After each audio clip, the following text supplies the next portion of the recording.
दोस्तों, स्वागत है आपका अपने यूट्यूब चैनल गोयल मैट्रिक्स पर। चैनल पर पहली बार आए हैं, सब्सक्राइब कर लीजिएगा, साथ ही बेल आइकन को प्रेस जरूर करिएगा जिससे नोटिफिकेशन आपके पास समय से पहुंच जाए। तो आज की जो वीडियो है इसमें क्वेश्चंस की बात करेंगे और ये जो आपके क्वेश्चंस रहने वाले हैं ये हैं DSSB TGT मैथ्स के क्वेश्चन। तो इनका सॉल्यूशन मैं आपको कराने वाली हूँ। अभी जो आपका एग्जाम हुआ था 2025 में, ये वही क्वेश्चंस आपको देखने के लिए मिल रहे हैं। तो इससे आपको आइडिया लग जाएगा कि किस तरीके से क्वेश्चंस पूछे जाते हैं एंड आप यहाँ पर ये भी देखेंगे कि कम से कम टाइम में आपको क्वेश्चंस किस तरीके से करने हैं। तो आइए चलिए फिर स्टार्ट कर देंगे। वीडियो को एंड तक जरूर देखिएगा, अच्छी लगे तो प्लीज ज्यादा से ज्यादा लाइक कमेंट शेयर भी कर दीजिएगा। एंड एक क्वेश्चन का आंसर मैं आपसे पूछूंगी जिसका आंसर कमेंट बॉक्स में आपको बताना होगा। अगर आपका आंसर सही होता है तो आपके कमेंट को पिन कर दिया जाएगा। एग्जाम में ज्यादा टाइम नहीं है, इसीलिए अभी से अपनी तैयारी को अच्छे से स्टार्ट कर दीजिएगा। तो सबसे पहले क्वेश्चन नंबर 1 आपके सामने है। क्वेश्चन नंबर 1 है, what is the remainder when 7 की पावर 100 इज डिवाइडेड बाय 5। इस तरीके का क्वेश्चन आपको हर शिफ्ट में देखने के लिए मिला था। नंबर थ्योरी से ये क्वेश्चन आपसे पूछा गया है। चांसेस है कि आगे भी ऐसे क्वेश्चंस आपसे पूछे जाएं। तो इसका सॉल्यूशन आइए देख लेते हैं। तो ये है 7 की पावर 100 आपको दे रखा है और अगर हम इसे डिवाइड करते हैं 5 से तो आपसे यहाँ से ये पूछा है कि इसका जो रिमाइंडर है वो आपको क्या देखने के लिए मिलता है। तो आइए चलिए इसे सॉल्व करते हैं। अगर इसे थ्योरम से करेंगे, देखिए ये आपका ऑब्जेक्टिव होगा, इसमें कोई भी डिस्क्रिप्टिव नहीं है। तो जरूरी नहीं है कि आपको पूरा कॉन्सेप्ट अच्छे से पता हो, बस आप ध्यान कर लीजिए। तो आपको यहाँ पर थ्योरम अगर याद है नंबर थ्योरी में, तो आपको क्या करना है, 7 की पावर 100 है। तो हम यहाँ पर एक चीज कर सकते हैं, हम इसे ऐसे लिखेंगे, 7 को यदि हम 5 से डिवाइड करें, 7 को यदि हम 5 से डिवाइड करें तो कितना मिलेगा, 2 यहाँ पर रिमाइंडर बचेगा। याद होगा आपको, इस तरीके से यहाँ पर लिखते हैं। देन इसके बाद हम क्या करेंगे, 100 पावर बनाना है हमें 7 का। तो हम क्या करते हैं, यहाँ पर 1 ले लेंगे यहाँ पर पावर इसकी। तो देखिए यहाँ पर 1 तो ले लिया, 2 ले लीजिएगा। 2 पावर करेंगे तो 7 का कितना हो जाएगा, ये 49 आपको देखने के लिए मिल जाएगा। या फिर आप 7 की पावर 2 ही रहने दीजिए। फिर ये हो जाएगा 4 mod 5। अब एक बार एक काम करते हैं, हमें 5 से बड़ा नंबर यहाँ बनाना होगा या 5 से भी छोटा है। तो हम क्या करेंगे, 7 का एक बार 2 का दोबारा स्क्वायर कर देते हैं, यहाँ पर भी स्क्वायर हो जाएगा। तो आपको यहाँ पर ये मिलेगा, मोड आपका 5 है तो ये कितना हो जाएगा, 16। तो 16 हम यहाँ लिख नहीं सकते क्योंकि 5 से डिवाइडेड यदि हम 16 को करेंगे, 5 3 जा 15, 1 यहाँ रिमाइंडर बच जाएगा। तो सिंपली आप इस तरीके से इसे लिख सकते हैं। तो यहाँ पर 7 की पावर 4 आपको मिल गया है। अब कुछ नहीं, आपको 100 बनानी है तो 25 पावर में ऊपर ले सकते हैं, जिससे आपका 25 का 4 में मल्टीप्लाई करें तो 100 आपको यहाँ पर मिल जाए। तो आपको सिंपली यहाँ से आंसर मिल चुका है। ये जो रिमाइंडर है 1 आ चुका है। अगर आप ऑप्शन देखेंगे तो जो ऑप्शन नंबर 4 है 1 इसका बिल्कुल सही आंसर हो जाएगा। चलते हैं इसके बाद नेक्स्ट क्वेश्चन की तरफ। क्वेश्चन नंबर 2 आपके सामने। अब देखिए इसमें कुछ क्वेश्चंस आपके ऐसे थे जो कि आंसर की में ठीक तरीके से क्वेश्चन नहीं दिख रहे थे, तो वो वाले क्वेश्चन मैंने अभी स्किप करे हैं। बाकी ये क्वेश्चन है जो पूरे यहाँ पर दिख रहे थे।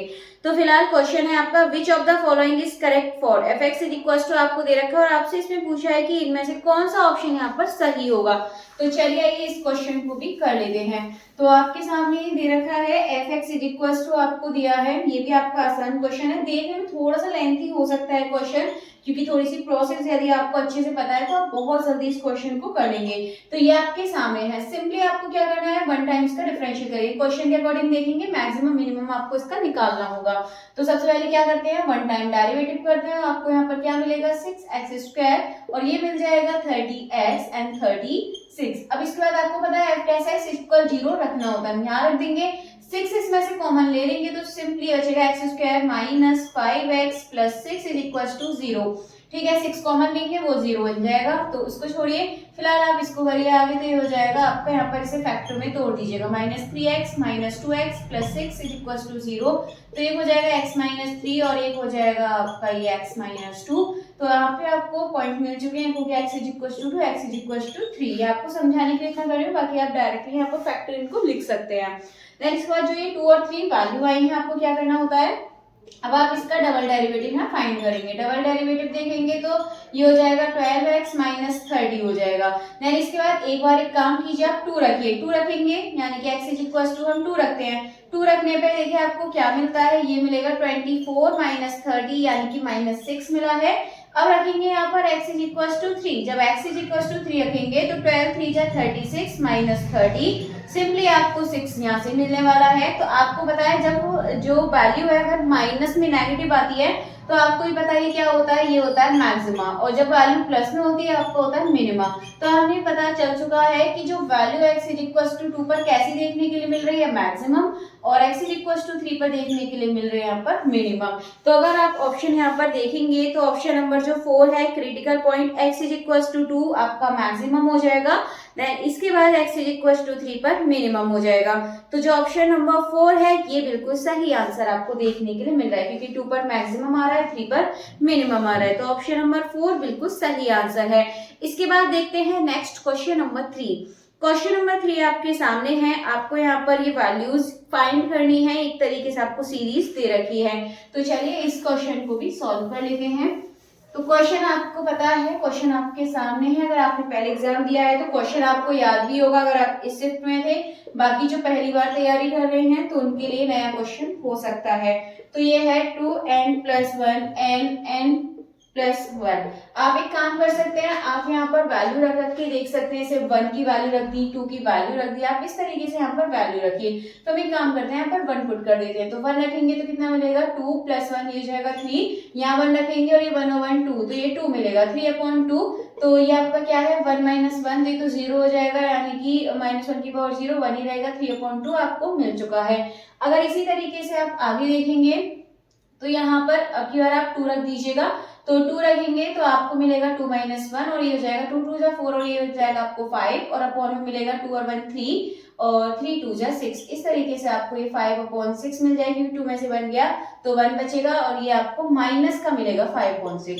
तो अगर हम यहाँ देखेंगे तो 3/2 को हम यहाँ पे तोड़ के लिख सकते हैं 1/2 और यहाँ पर लिख सकते हैं 1/2 +1। इस तरीके से हमें यहाँ पर करना पड़ेगा, क्योंकि आप देखेंगे इसको 1/1 तब आप करेंगे तब जाके आपका ये बनेगा।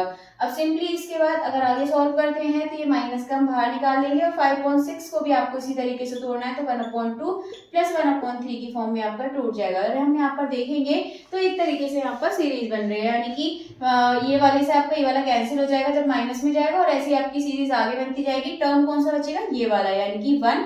तो आंसर आपको मिल चुका है, जो ऑप्शन नंबर 4 है 1 इसका बिल्कुल सही आंसर हो जाएगा। इसके बाद नेक्स्ट क्वेश्चन देखते हैं, क्वेश्चन नंबर 4। तो क्वेश्चन नंबर 4 आपके सामने है और इसी तरीके का कुछ क्वेश्चन है, तो इसको भी यहाँ पर देख लेंगे। तो क्वेश्चन है आपके सामने, आपको एक सीरीज दे रखी है और आपको इसका सम बताना है। तो अगर आप इसे देखेंगे तो 1/2 + 1/6 + 1/2 + 1/20। अगर आप इसे जरा ध्यान से देखें तो हम यहाँ पर एक काम करते हैं, इसके फैक्टर इसको लिख सकते हैं 1 × 2 और इसको आप अगर इसके फैक्टर में तोड़ेंगे तो ये जाएगा 2 3 जा और ये हो जाएगा यहाँ पर 3 4 जा और ये हो जाएगा यहाँ पर 4 5 जा।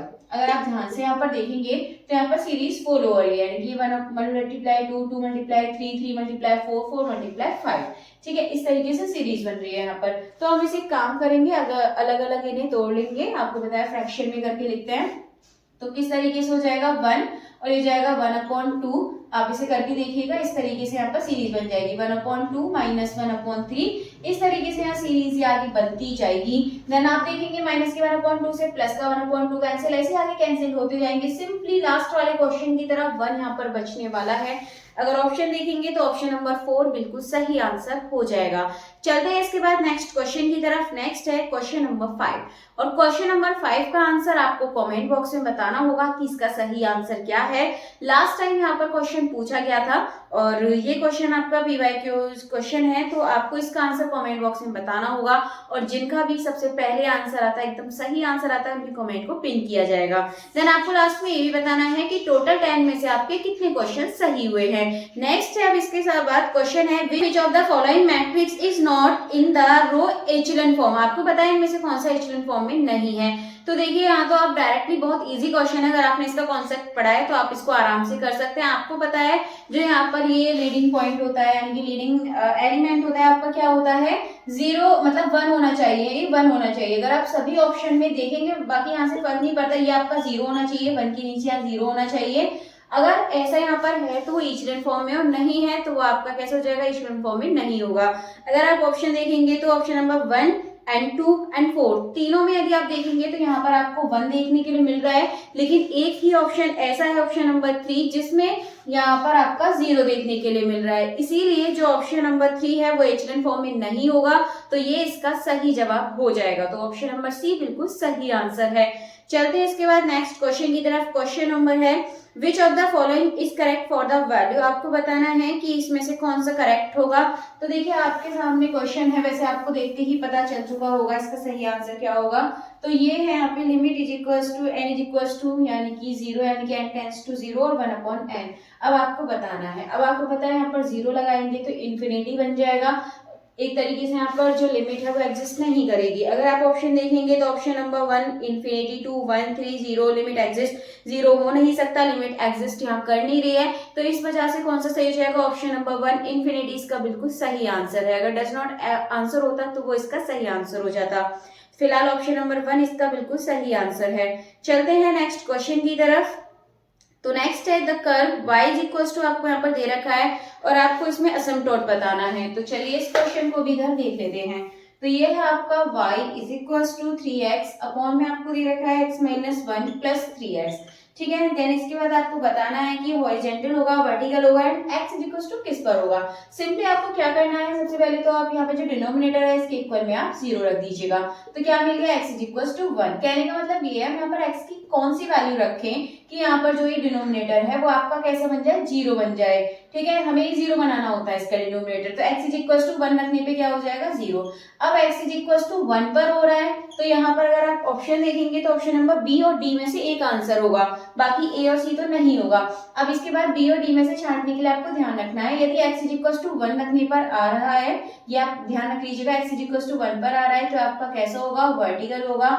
बाकी यदि आपको यहाँ पर y इज इक्वल टू रखने पे आ रहा था, जो भी 0 बन रहा था, जो भी वैल्यू रखने पर, तो ये आपका कैसा हो जाता है, ये आपका हॉरिजॉन्टल हो जाता। तो फिलहाल आप समझ गए होंगे कौन सा सही आंसर हो जाएगा। अगर आप ऑप्शन देखेंगे option number D vertical asymptote at x is equal to 1, ये बिल्कुल सही आंसर है।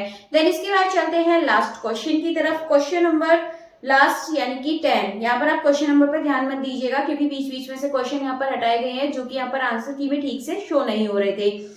तो लास्ट आपका क्वेश्चन आपके सामने है और ये क्वेश्चन आपसे दिया गया है और बहुत ही आसान क्वेश्चन है, 12th लेवल का, 11th-12th लेवल का आपका ये क्वेश्चन है। तो ऐसा नहीं है कि इसमें सारे ग्रेजुएशन की पूछे आते हैं, कुछ पार्ट यहाँ पर 11th-12th का आपको देखने के लिए मिल जाता है। तो ये आपका ग्रेजुएशन का बेसिक भी हो जाता है, तो इस वजह से यहाँ देखने के लिए मिल जाएगा। तो 3 + 4i दो तरीके से आप कर सकते हैं। एक बार मैं इसका जो बेसिक मेथड है वो आपको बता देती हूँ, देन इस पर ऑप्शन से भी देख लेंगे। तो सबसे पहले इसका क्या फाइंड करना है, आपको इसका स्क्वायर रूट निकालना है, यानी कि इस तरीके से क्वेश्चन है, स्क्वायर रूट आपको फाइंड करना है। तो सिंपली क्या करेंगे, पहले आप इसका मॉड्यूलस निकालिए। तो 3 और 4, 3 का स्क्वायर कितना हो जाएगा 9 और 4 का हो जाएगा आपका 16। अगर आप इसको करेंगे रूट में लिखिए 25 आपको मिलेगा, तो 5 भी मिल चुका है। अब आपको क्या करना है, आई वाला नहीं देखना है, आईटा वाला नहीं देखना, ए, ये आपका ए है और ये आपका बी है। तो आपको क्या करना है, इस 5 में एक बार हम प्लस कर देंगे ए को और अपॉन में 2, और एक बार 5 में से माइनस कर देंगे ए को और अपॉन में 2, मतलब ए को ही प्लस और माइनस करते हैं और यहाँ पर आपको अंडर रूट लगाना है और यहाँ पर इसके साथ आई लगाते हैं माइनस करने वाले के साथ, और बीच में यदि प्लस है तो आपको साइन वही लेना है, यहाँ पे प्लस का है प्लस और यहाँ भी प्लस है तो ये प्लस, इस बात का आपको ध्यान रखना है। साइन इसके अकॉर्डिंग लेते हैं, क्वेश्चन के अकॉर्डिंग। 5 और 3 8 और 2 से कट करेंगे तो 4 आपको मिल जाएगा। देन इसे देखेंगे 5 में से 3 गया तो कितना बचा, यहाँ पर 2 बचेगा और 2 से 2 यहाँ पर कैंसिल कर देंगे तो ये 1 बच जाएगा। तो इसे लिख देंगे 2 प्लस ये कितना बचा आई मिल जाएगा और आंसर आ चुका है, ऑप्शन नंबर ए सही है। बट आप इसको अगर ऑप्शन से करेंगे तो स्क्वायर करके देख सकते हैं। 2 का स्क्वायर 4 हो जाएगा, आयोटा का स्क्वायर -1 और ये हो जाएगा 2 2 जा 4 आयोटा, और सिंपली आप इसको सॉल्व करेंगे तो 3 + 4 आयोटा। देखिए ये आंसर आपको मिल चुका है। दो तरीके से कर सकते हैं, ऑप्शन से भी कर सकते हैं, क्वेश्चन से भी कर सकते हैं। तो फिलहाल इसका आंसर आ चुका है, ऑप्शन नंबर ए इसका बिल्कुल सही आंसर हो जाएगा। तो 2 + i ये इसका सही आंसर है और आप इसे प्लस माइनस में भी ले सकते हैं क्योंकि स्क्वायर रूट है। तो आपके आंसर अब सभी आ चुके हैं। 10 क्वेश्चंस मैंने कराए हैं, ऐसे ही डेली यहाँ पर आपको क्वेश्चंस मिलने वाले हैं, प्लेलिस्ट अलग से बना दी जाएगी। अगर वीडियो आपको पसंद आए तो प्लीज इन्हें ज्यादा से ज्यादा लाइक कमेंट शेयर जरूर करिएगा। बाकी चलिए मिलते हैं हमारी नेक्स्ट वीडियो में आगे के क्वेश्चंस के साथ, एंड लास्ट में अपना स्कोर जरूर बताएं कमेंट में कि आपका जो स्कोर है वो आपका कितना रहा।